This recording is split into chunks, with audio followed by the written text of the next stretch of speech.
여기 보니까 이제 드디어 뭘 만들어요? 하나님이 사람을 만드시죠. 우리의 형상을 따라 우리의 모양대로 우리가 사람을 만들자고. 왜 하나님이 나라고 말씀하지 않고 우리라고 복수로 그렇게 말씀을 하실까요? 하나님이 삼위일체 하나님이라고, 성부 하나님, 성자 예수님, 그 다음에 성령 하나님, 이렇게 하나님은 삼위가 계셔요. 전혀 이렇게 어떤 분열이나 갈등이나 의견 충돌이 없어요. 완벽한 조화를 이루십니다. 그래서 세 분이라고 말하지 않고 한 분이라고 얘기하는 거예요. 그런 의미에서 하나님이 이렇게 삼위일체 하나님이기 때문에 우리의 형상을 따라 우리의 모양대로 우리가 사람을 만들자 그렇죠. 그러면 이제 형상이 뭐냐? 우리의 형상을 따라 사람 만들자. 그래서 사람은 하나님의 형상대로 지어졌다 그러죠. 그러면 하나님의 형상이 뭐예요? 하나님의 형상이라는 것은 무엇을 말하는 거예요? 인간만 가지고 있는 영혼과 그리고 이제 뭐 이성, 사랑, 의로움 이런 것들, 그리고 이제 관계를 맺을 수 있는 인격적인 관계 맺을 수 있는 그런 능력, 그 다음에 또 만물을 다스릴 수 있는 그런 또 기능적인 능력, 이런 것들을 통틀어서 뭐라고 하냐? 하나님의 형상이라고 얘기하는 거예요. 그래서 하나님의 형상대로 만들었다는 것은 동물에게 없는 그런 지금까지 열거한 기능들을 인간들에게 주었음을 의미하고 있는 겁니다. 그러니까 여러분, 하나님이 인간을 창조하실 때 얼마나 인간을 동물과 다르게 존귀하게 그렇게 만드셨는지 아시겠죠? 여러분은 이렇게 하나님의 형상을 닮은 존귀한 인간으로 만드시고 감사해요, 감사하죠. 그것만 생각해도 영원토록 찬양해도 다 찬양하지 못해요. 인간은 만물을 이렇게 다스리로 창조됐는데 하나님을 배신하고 죄를 범하는 순간 마귀에게 만물에 대한 통치권을 내주어서 마귀가 이제는 세상을 다스리고 지배하는 그런 존재가 됐다고 성경에 말씀하고 있죠. 그래서 사탄을 이 세상 임금이라고 얘기하는 거예요. 원래는 인간이 이 세상 임금인데, 원래는 만물의 왕은, 만물의 영장은 인간이었죠. 하나님이 창조하실 때.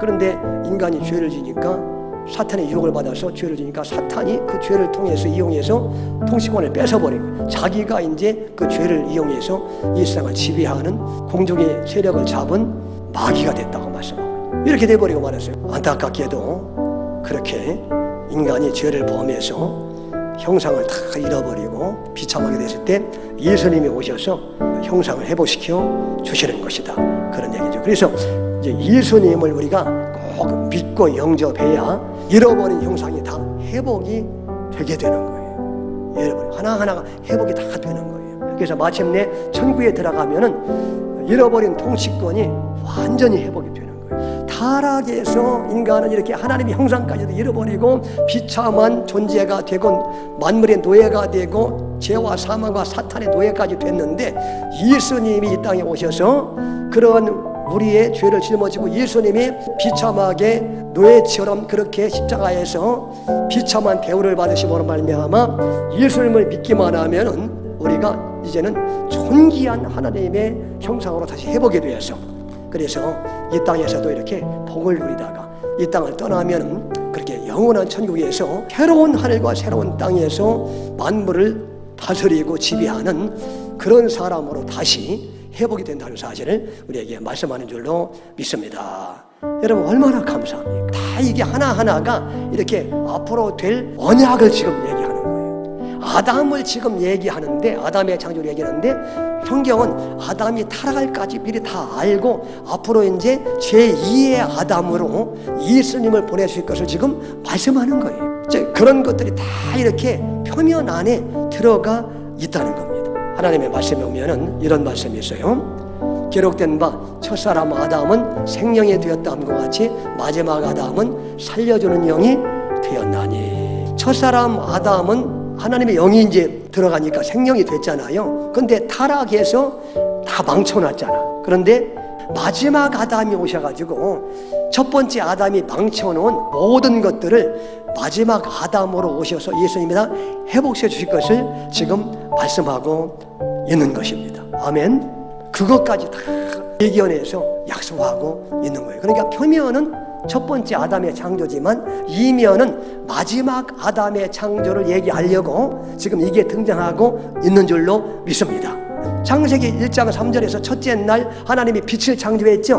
물론 어두운 가운데 비치는 빛을 창조했지만, 그러나 그걸 요한과 바울은 앞으로 이제 어두운 세상에 빛으로 오실 예수님으로 해석하잖아요. 그렇게 다 표면을 이면이신 예수님으로 해석하고 있어요. 그래서 그 예수님을 붙잡고 사랑해야 우리는 구원을 받고 회복이 되고 천국에 가기 때문에. 마찬가지로 지금 아담 얘기 나오는데, 이 아담도 사도 바울이요, 결국 그 아담은 앞으로 오실 진정한 아담이신 예수님을 상징한다고 얘기하는 거예요. 그러나 아담으로부터 모세까지 아담의 범죄와 같은 죄를 짓지 아니하리까지도 사망의 왕노릇 하였나니 아담은 오실 자의 모형이에요. 아담을 사도 바울이 빛도 예수님으로 해석하고, 첫 번째 아담도 오실 자의 모형이다, 마지막 아담의 모형이다, 이렇게 아담도 예수님으로 해석하고. 그러니까 여러분, 성경은 이렇게 표면과 이면인데